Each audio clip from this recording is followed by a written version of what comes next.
สวัสดีค่ะพี่น้องป้องไปมื้อนี้มาพอกันเนี่ยมื้อแลงตอนบ่ายแดดเต็มจักหน่อยแต่ว่าเหลียวบางทั้งขี้ฟ้าเบิ่งเป็นลั่นอยู่พี่น้องแต่ว่ากระแดดอยู่หรอกนั่งเล่นอยู่หลังครัวคือพ่อก่อนล่ำก่อนชีวิตแม่ใหม่ของคุณแม่วงจันทร์คือเป็นแม่บ้านของคุณพ่อเจษาเกตแก้วหัวหน้าวงคณะวงเจษาเกตแก้วเนาะทั้งอำเภอปทุมรัฐหลังจากคุณพ่อเจษาเพิ่นเสียชีวิตไปเพิ่นก็เลยว่าโอ้เวียนชีวิตเป็นแม่ใหม่มันก็ลำบากคักเอาก่อนล่ำก่อนนี่ของแม่นี่เอาไปล่ำให้พี่น้องเพิ่นฟังน้ำแนวสั่งเพิ่นว่าผู้ขาก็เลยว่าก่อนชีวิตแม่ใหม่มันก็เป็นตาฟังอยู่กันเลยจะเอามาล่ำเป็นทำนองรองให้พี่น้องฟังเนาะมันกันแล้วกัน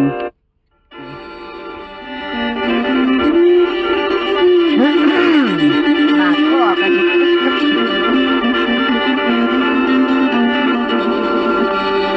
โอ้ยคนเอ๋ยคนผู้เป็นทางบัดเห็นกันอยู่กลางทางยังได้เว้ายังได้มาได้หนองจากกันด้วยความตายว่าบ่เป็นว่าเป็นคันแม่หมายมันเป็นหาย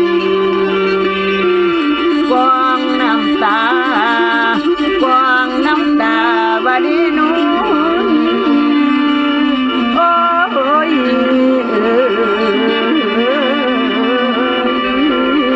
ลันนา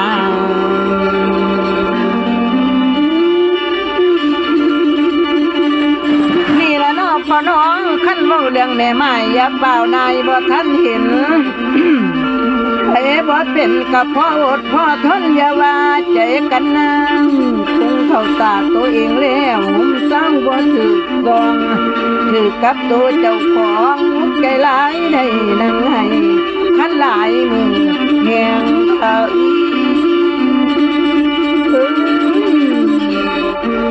งั้นเฮียนดีกับพ่อมีพี่น้องมาเป็นหมู่อยู่หลายคนมันสับสนและผู้ที่มีหัวคิดเหตุเห็นก็หลายคนเห็นใจตอมพันใจตอมพี่เมื่อแล้วเสียงเซลว่าพี่น้องกับตาพวกพ่อลุงพวกแม่ป่าอากันกับเจ้าบ้านงานแล้วเพิ่นกะมือเหลือตั้งแต่ลูกหน่อยขาดขอมาผูกเดนงโอ้กูเอ้ยสั่งมาคิดกะบางกะเวหัวใจเด่นหัวใจเป็นยามกินข้าวผมหาเห็นลูกนั่ง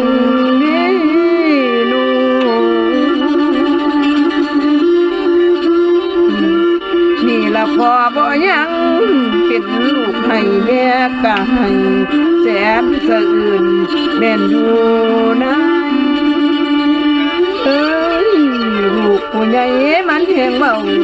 ตั้งแต่พอบ่ทันตายมาสุขหลายนี่โนอีกพอยังเข้า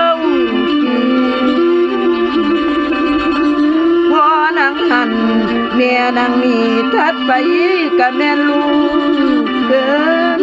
กินสุกแล้วมือนี้บ่เห็นหน้าอีกพอ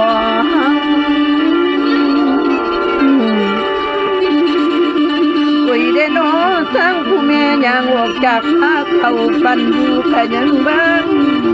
เมื่อสิจางบ่มีเลยคิดหอดหลายเด้อผัวนี่คิดหอดหลายเนาะมาคิดหอดหลายน้ำดูน้ำกันกับพ่อไข่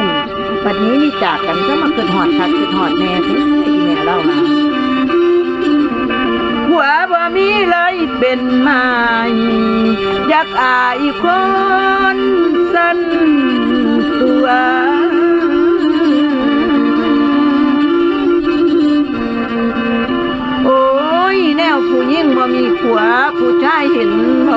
อกเยยอยากขอเขา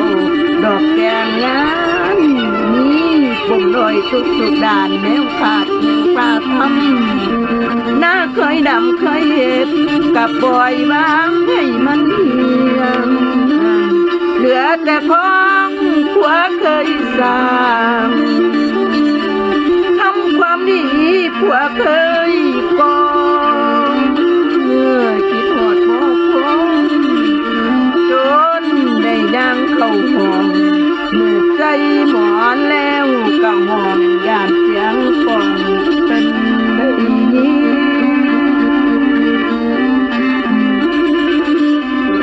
จำได้เมื่อตลอดเส้นการค่อยดัง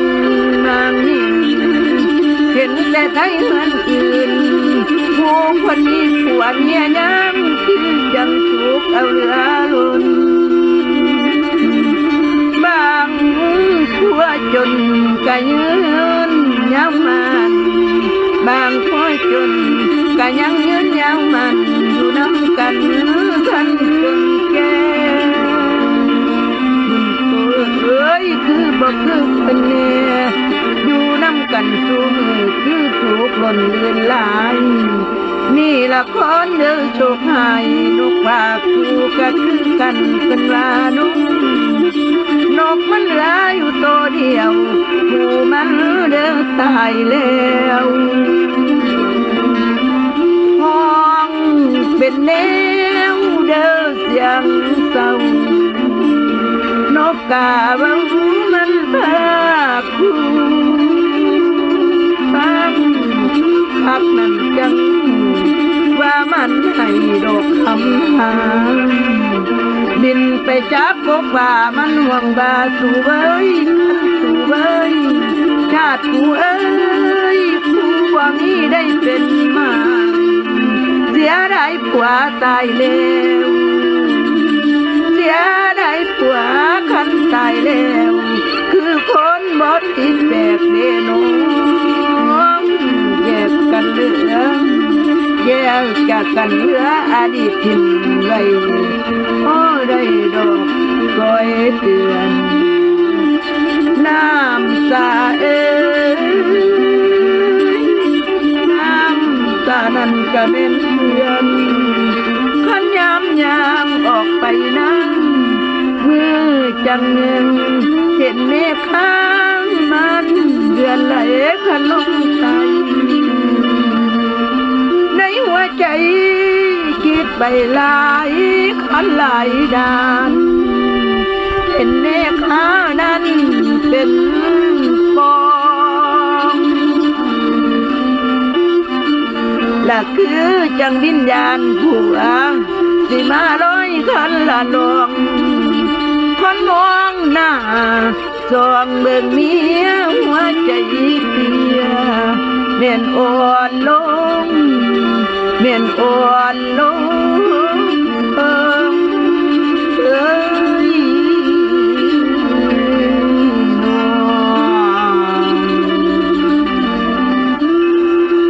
อันนี้เป็นชีวิตผู้คนเป็นแม่มานั่งขึ้นไปขึ้นหน้าเดี๋ยวเบิ่งอันนั้นเดี๋ยวเบิ่งอันนี้ที่ผัวเคยเฮ็ดเคยทำสร้างไว้เพิ่นก็ก็ใจหอมใจตอมนะอีแม่เนาะผู้เพิ่นเป็นแม่ใหม่เพิ่นก็สิคิดคือกันนี่ล่ะแต่ว่ากันโดนไปแล้ว2 เดือน3 เดือน4 เดือนเป็นปีไปก็สิค่อยจางไปเพิ่นว่าความตายนี่มันแค้นข้อสุบาทงามขึ้นต้นไม้แค้นอูเทิงปลายความตายแขนจองข้อเอาไว้เพิ่นว่าเจ้าที่ขึ้นอยู่สูงปันนะกับบ่พ้นความตายนี่แค่นั้นจ้ะปล่อยกะว่างไปนำขี่เครื่องบินแห่งนี้นี่จากความตายก็น่าที่จะนึงว่าขึ้นเครื่องบินตกลงมาจากสูงๆบนแห้งตายไปพี่น้องอันนี้ฉะนั้นมันหนีความตายบ่พ้นคนเฮาอย่าเสร็จคิดว่าสร้างไว้ได้ล่ะสิบ่หนีจากมันบ่แม่นเด้สร้างอันนั้นเฮ็ดอันนี้ร่ำรวยล้นฟ้ามหาศาลกันสุดท้ายก็เอาไปนำบ่ได้คือเก่าเนาะจะสร้างของมันเถาะเว้าสู่ฟังก็ขอบคุณพี่น้องเด้อที่ยังขึ้น หอดคิดถึงไม่ใช่สังเวียนหน่อยระกั้งทองนั่งเล่นอยู่นี่นั่งเล่านั่งจ่าคุยพี่น้องให้พี่น้องฟังเรื่องนั้นเรื่องนี้เรื่องผู้คนเป็นแม่ไม้พูดนะเดี๋ยวไปทางหนอฟังเสียงนกเสียงหนูตื่นมาคำเลี้ยนบางนกบินหากินเขากำลังเหลืองก็ขอบคุณพี่น้องกันแล้วกันเด้ออันโอ่งน้ำจะนั่งอยู่รอโอ่งน้ำยังเย็นขอบคุณค่ะสวัสดีค่ะ